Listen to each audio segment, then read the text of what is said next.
Salam sigap dan shalom. Renungan kita pada hari ini, Sabtu 27 Agustus 2022, berjudul Tongkat Kerajaannya. Ayat intinya terdapat di dalam 1 Ibrani 1 ayat 8. Tetapi tentang anak ia berkata, "Tahtamu ya Allah tetap untuk seterusnya dan selamanya, dan tongkat kerajaanmu adalah tongkat kebenaran."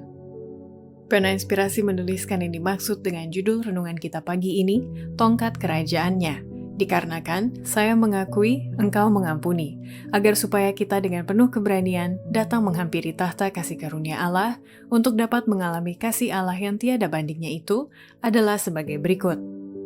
Pertama, alasan Yesus adalah tongkat kerajaannya, karena setelah ia selesai mendamaikan orang-orang tebusannya dengan Allah Bapa, maka dia yang mendirikan bait Tuhan itu akan duduk memerintah di atas tata kerajaan kemuliaannya untuk selama-lamanya. Oleh jasa kematian dan kebangkitannya, ia menjadi pelayan tempat kudus, yaitu di dalam kemah sejati, yang didirikan oleh Tuhan dan bukan oleh manusia. Manusia memelihara Baitul Muqaddis Yahudi, manusia membangun Ka'bah Yahudi, tetapi Baitul Muqaddis yang di surga, yang dilambangkan Baitul Muqaddis di dunia ini, dengan bukannya dibangun oleh arsitek manusia. Inilah orang yang bernama Tunas. Dialah yang akan mendirikan bait Tuhan, dan dialah yang akan mendapat keagungan dan akan duduk memerintah di atas tahtanya. Di sebelah kanannya akan ada seorang imam, dan permufakatan tentang damai akan ada di antara mereka berdua. Kedua, alasan Yesus adalah tongkat kerajaannya, karena Yesus setelah kebangkitan dan kenaikannya ke surga, ia datang kepada Allah Bapa, menerima kekuasaan dan kemuliaan dan kerajaan keimamatan sampai sekarang ini.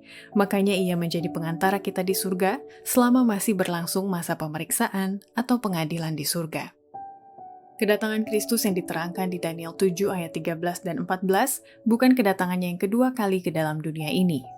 Ia datang kepada yang lanjut usianya di surga untuk menerima kekuasaan dan kemuliaan dan kerajaan yang akan diberikan kepadanya pada akhir tugasnya sebagai pengantara. Kedatangan inilah bukan kedatangan yang kedua kali ke dunia ini yang diramalkan dalam nubuatan yang akan terjadi pada akhir masa 2300 hari pada tahun 1844. Dan disertai oleh malaikat-malaikat surgawi, imam besar kita itu memasuki tempat yang maha kudus dan di sana tampil di hadapan Allah, ikut pada pelayanan yang terakhir untuk manusia untuk melakukan pelayanan pengadilan pemeriksaan. Ketiga, alasan Yesus adalah tongkat kerajaannya, karena Yesus melayani sebagai imam besar di surga terlebih dahulu, dan sesudah itu barulah ia duduk memerintah di atas tahtanya, tahta Bapanya, sebagai raja dalam kerajaan kemuliaannya. Dan ia akan duduk memerintah di atas tahtanya, tahta Bapanya. Di sebelah kanannya akan ada seorang imam, belum sekarang di atas tahta kemuliaan. Kerajaan kemuliaan belum datang. Setelah pekerjaan pengantaraannya berakhir, barulah Allah akan mengaruniakan kepadanya tahta Daud, bapa leluhurnya, suatu kerajaan yang tidak akan berkesudahan. Sebagai seorang imam, Kristus sekarang duduk bersama-sama dengan Bapa di atas tahtanya. Keempat, alasan Yesus adalah tongkat kerajaannya, karena Kristus akan menerima otoritas penuh memerintah sebagai Raja atas segala raja dan Tuhan atas segala tuan setelah tugas pendamaian yang dilakukannya itu sebagai perantara di surga selesai. Sementara Yesus melayani di dalam bait suci, penghakiman telah berlangsung untuk orang-orang benar yang mati, dan kemudian untuk orang-orang benar yang hidup.